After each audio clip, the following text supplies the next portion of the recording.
basically what's the history of organic farming. I hope you are all the agricultural experts in India. I would like to share, but I have something to comment.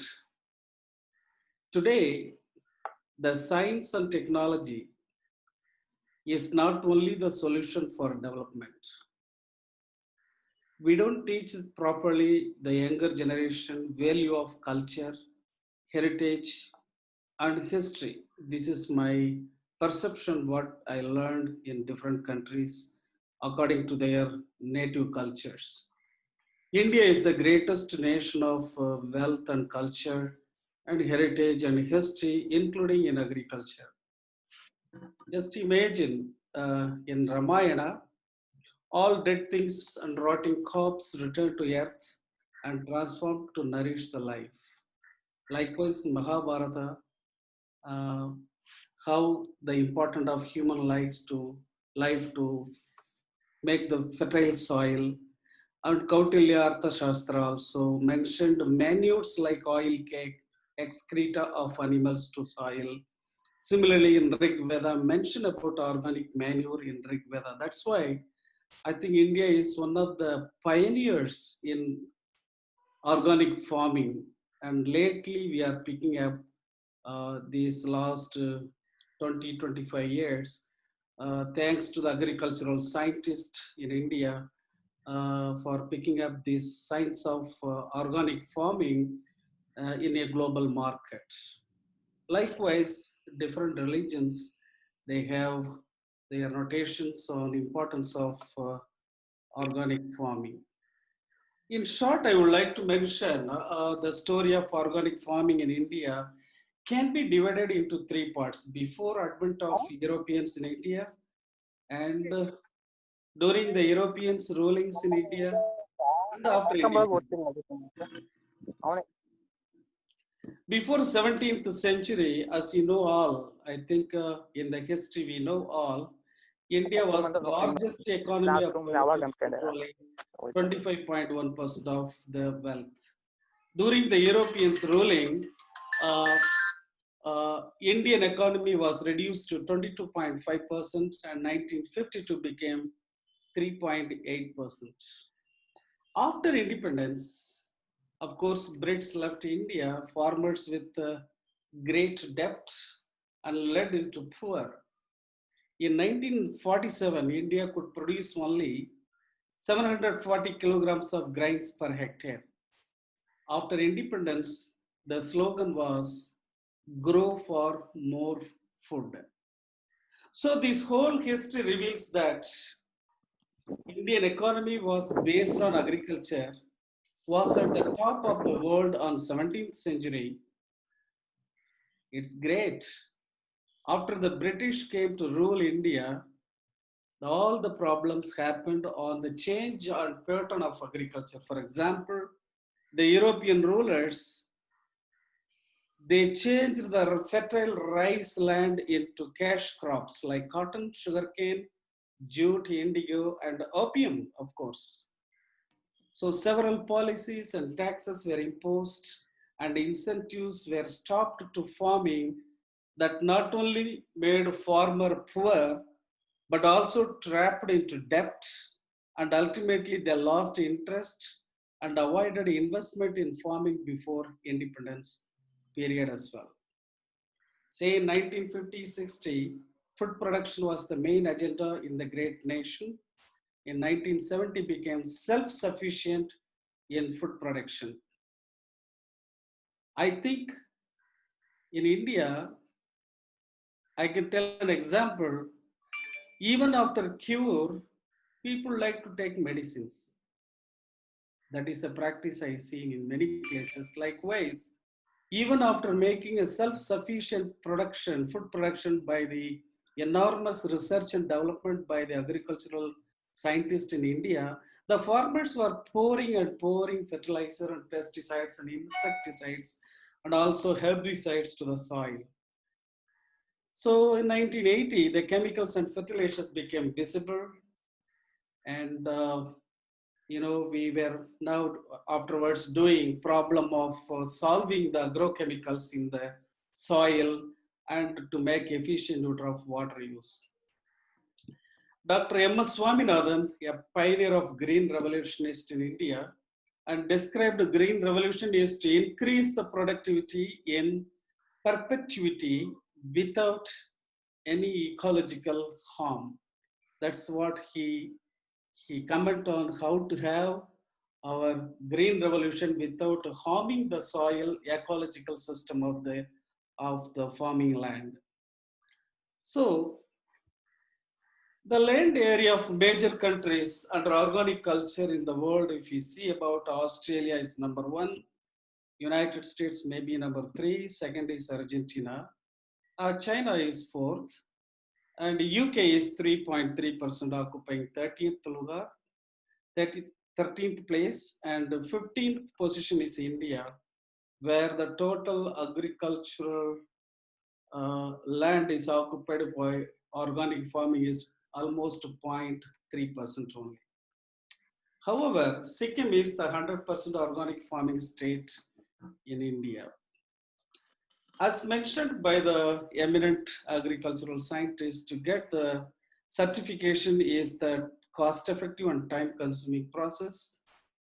When you compare the common practices of agriculture in India by the farmers, almost 45 to 50% of the farmers are still not having the capital to use even herbicides or pesticides. But we cannot classify they produce organic food as well. So they need a main focus to form certification of medium and of course low medium farmers, because it became more corporate level for the certification of organic products. See, in India, the organic farming in India is led by Madhya Pradesh as number one in area wise. Second is Maharashtra, whereas Karnataka is occupying number ninth place. Almost in India, about 600,000 hectares are occupied by the active organic farming in India. So, I would like to mention here what is the difference between organic and conventional farming is. Conventional is mostly related to economical orientation, whereas organic farming is ecological orientation. As doctor mentioned previously, that supplement nutrients through chemical fertilizers only in conventional, whereas in organic farm is the supplement of nutrients within the farm and farm products in the same soil.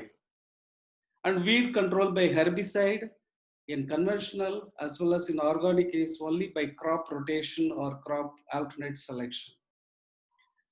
And the pest control by pesticide in conventional and non-polluting natural substances used to control pests in organic form. And low input output ratio with pollution in conventional, in organic form, optimum input output ratio to reduce the pollution. I was the committee member of OECD countries for how to reduce insecticide and pesticides content in the soil and its chain reaction to the food products. So we requested a special training to farmers by the not only by the agricultural scientists, also by the producers of pesticides, herbicides, companies like Ciba, Geigy, and Pfizer, Novartis. So all these big corporations, they market huge volume of herbicides and pesticides. The problem is, suppose if I have 100-acre land, I may need about 10 kilogram of herbicides, but the packaging is maybe 20 kilograms I used to buy. After spraying, I used to keep in a corner of the land another balance of the material, which is causing the greatest pollution in most of the agricultural land in many countries. So there should be a restriction of efficient use of pesticides into the soil besides the organic farming. So this should be controlled. I strongly suggest in India also should control the use of pesticide and herbicide into the soil. That's why I say slogan, we should feed the soil instead of seed. We should feed effective nutrients and effective natural substances to the soil to enrich the nutrients and potential organic recycling through organic farming. Why organic farming is necessary? Number one is sustainable and eco-friendly and improves quality, shelf, and nutritive value of the farm products. Number three, encourage sustainability to producers and consumers. I would like to say here, the consumer should understand the painstaking production of farm products, organically produced products by the farmers, and they should pay for the premium price. That should be very important in today fair marketing practices. And number fourth point is improve physical, chemical, and biological health of the soil. And number five is sustains biological diversity in the system. Finally, it promotes healthy use of natural resources. So the principles of organic farming is, I would like to say, principles of health, principles of ecology, fairness, and care. The principles of health is like ours. We are taking care of our health. Likewise, we should take care more on healthy soil to produce healthy crops, and it foster health of animals and people. Principles of ecology is we should understand the ecosystems and cycles and biodiversity of the farming land and neighboring of agricultural ecosystems. The principles of fairness is very simple. It belongs to equity, respect, justice, stewardship of the shared world, both people and other living beings. This is the integrated way. The fairness, the principle of fairness should be integrated in organic farming. And the principles of care is we should care with more precaution, with responsibility of managing organic agriculture and its management and development and implementation and choices of new technologies for organic farming. These are all the 4 points I think the farmers know better than us because most of the farmer training institute in India organized by the agricultural institutions are the greatest job. They are training the farmers and the information is today on digital media for the farmers.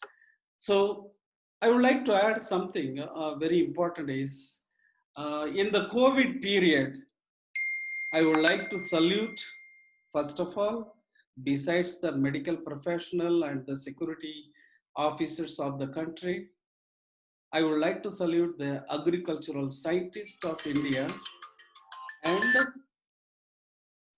the dedicated farmers who gave us food and grains during this last almost 8 months of COVID period. For that, I would like to salute all the farmers and all the eminent scientists, agricultural scientists of India who gave the opportunity for us to live comfortably during the COVID period. So what are the opportunities of exports of organic products? As you know, US market is about $50 billion. Always, every day, there is a great demand of organic products. It land up United States from all over the world. So there is a great opportunity. So what is the market size in India? They export every year is about, before COVID, is about $750 million. Only they could export in organic products to other countries.